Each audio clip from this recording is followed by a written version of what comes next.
No, your D&D game doesn't need fantasy racism. Why? Because black and brown people deserve escapism, educational, and fun experiences playing and running games without the need to include fantasy racism. It's up to them if they want to include it or not. That's the basic argument I'm making in this video. But you see the time of this video and you see that there's more to be discussed. So today I'm going to be unpacking why you don't need fantasy racism in your D&D or TTRPG game, and the arguments for why people include it to begin with. I'll also be discussing how to protect your energy when addressing and dealing with this topic when, as we might know, the TTRPG hobby has a long history of dealing with fantasy racism and bigotry both in the games and, well, in the business. First, let's discuss the arguments of why people want to include fantasy racism despite the pushback. First argument, it's needed to drive conflict. One might need to include racism because they believe that is a way to drive conflict in the game. I'll be honest, I think that is just lazy writing and storytelling as a game master if that's what you instantly go toward.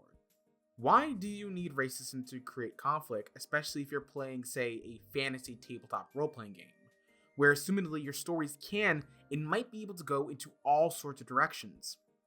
Why do you need an entire story about you pillaging forgotten ruins, quote unquote, and killing off entire populations of inherently evil orcs? Why do you need to have racial slurs included for dark elves? Why are certain races in your world perceived as lesser than? I ask these questions because for some black folk who run and play RPGs, these can be touchy subjects, especially for those who are affected the most. And quite frankly, if I'm playing a game where I want to have fun and an educational or enjoyable time, I don't want to have to relive moments and memories that feel palpable. Second argument, it is educational. Some folks suggest including fantasy racism in their games because it can be educational, but my issue with that is the person including racism might not have educated themselves on the topic thoroughly. I'll be honest, I'm not an educator, and I'm not going to say I have some sort of high IQ with master level thinking, but there are processes to educating people on this, and simply including an insert racist caricature or insert racist stereotype is not educational. I think you have to be familiar with the material and subject. You have to study racism as an institutional and systematic issue and learn its various impacts in all of our lives, both for the most privileged and for those who are most marginalized. And I'm not asking you to be an expert. I'm not asking anyone to be an expert. But you should be knowledgeable on this topic. And I'm sure you might think, why do I do any of that? Well, how do you educate / include this difficult topic without comprehension on its impact in real life and how it's portrayed in media? VJ Harris covers this in great detail too. Knowing how to use fiction media to educate is a skill and something you will have to work with others to get better at. There's already plenty of research discussing educational materials and their impact on, well, education, from social media like TikTok to how and when young children learn from fictional stories. Plus, if say you aren't familiar with this topic, you're going to likely need to pay diversity consultants, educators, and organizers who can teach the material and represent it fairly in your game, or advise you on how to best include it. Plus, the experiences of Black, Brown, and Asian communities are going to have different experiences of racism across different parts of the world. Knowing all this, you might think, wow, this is extremely unrealistic for anyone to do this in a free game or in, say, your personal game. And yes, it's completely unrealistic. Most GMs who are extremely inclined to include racism, no matter what, I don't think are going to spend the resources to learn how to include topics like racism with any level of nuance that's necessary. Because just saying racism is bad doesn't really help anyone and isn't really educational. Third and final argument I've heard, it's realistic. Realism might translate to a more quote-unquote immersive experience, but not an enjoyable experience. For folks in privileged positions, even if it is realistic, it might not affect you in the same way it's going to affect Black and Brown people, as I've said earlier. perspective matters. Consider how it may be viewed by other players. Plus, if you are playing a fantasy game, realism is dependent on the logic of the world. Magic is not real, as far as I know, but in a typical high fantasy game, you will have magic. That is realistic to that universe, but as a creator or world builder, you don't need to include racism in that equation. All the while, you can still craft conflict that doesn't need to include bigotry. And I know I've brought up conflict here and there. So, what conflict am I talking about? Well, it could be something as simple as fighting a dragon, saving a town, a fetch quest, a MacGuffin. You could be unraveling political intrigue. You could be having conflict related around resource management. And none of this has to deal with fantasy racism. And in all of those arguments, there's a question that circulates the back of my mind. What does it add to your game? What does including racism add to your world? And what are you hoping to gain from adding it? How do the other players feel about the inclusion of racism? Why are your players okay with it, and why are some not? Why is racism and bigotry a default to your game? And I know some people in the comments will ask, why should I do any of this work? And honestly, you don't need to. Remember how I said earlier, you don't need to include fantasy racism? Because the need means you can do what the hell you want for your game. I cannot force you to do anything you don't want to do.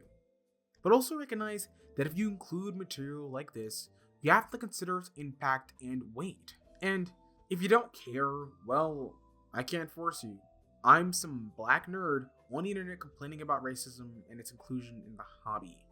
I am certain not everyone will want to hear me, and that's okay. I cannot convince you of anything you haven't already convinced yourself. What I can tell you is that for black and brown people, not everyone wants that in their game, and it's important to have those conversations on what you're including and why you're including it. Priority over marginalized folk and their comfort and safety, I think, takes precedent over someone's seething interest to include bigotry without any informed ways on including it.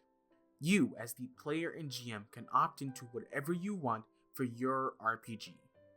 But including bigotry in a poorly written manner without addressing the systematic causes, I think can be hella harmful.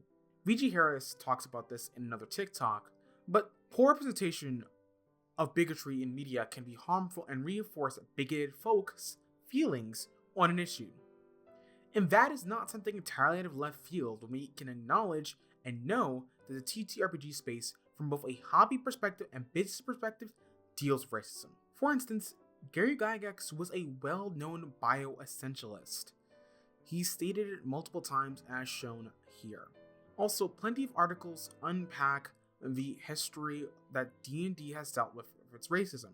Linda Codega deals with this in this article over here at Gizmodo if you want to learn more about that. To add, Dungeons & Dragons as a game has colonialism as a rule and or has influence from it. TSR's companion set back around, say, the Beckme era mentions a way to obtain a dominion, and one of them being via colonization. Yikes. That's yikes. Furthermore, the Mustiga campaign setting is... Just look at the cover.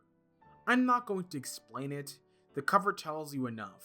I really don't know what they were thinking back in 1991. Seriously, please, someone tell me. And that's scratching the surface. There are issues with the orcs representation and how exotic races are worded in the PHB. James Mendez Hodes does an amazing deep dive on orc design and how to rework their legacy. All of those and more will be linked down below in the description box. This historical past informs our present and doesn't even account for how the hobby and companies like WotC and Greater Hasbro have mistreated creators, artists, and all sorts of black, brown, and marginalized people. Examples shown here, here, and here. That being the case, if you are a black, brown game master, player, or designer, or whatever you are, you should not feel obligated to include this material or feel like garbage at your table, because you don't need fantasy racism in your game to create conflict. In a world of dragons, liches, and magic, the last fantasy I want to recreate is the pain and horrors of dealing with racism. And this likewise applies for any topic you don't want in your game. You and everyone at the table should have the agency and communication skills to know what you want in your game and to discuss that up front. With that being said, if you still want to include fantasy racism in your game, here's what I have to say. Go the hell ahead. I cannot force you to do anything, as I said before, you don't want to do. And hey, maybe you might just be able to prove me wrong and tell me how much I need to include it. But as a black queer nerd who plays characters who are black as hell, I've also discussed my personal experiences in the RPG hobby. And I know what I like and I don't like. Even discussing the hobby's history, and well, all I gotta say is, I may have done a video on that as well. So if you want to check out that awesome video for Black History Month, go over here. And as always, I'm your average everyday queer host, Blurty Disposition. I hope you all have an awesome day. And of course, a special shout out to my Patreon supporters, Jacoby and Harrison Parker, for their continued support. Ciao.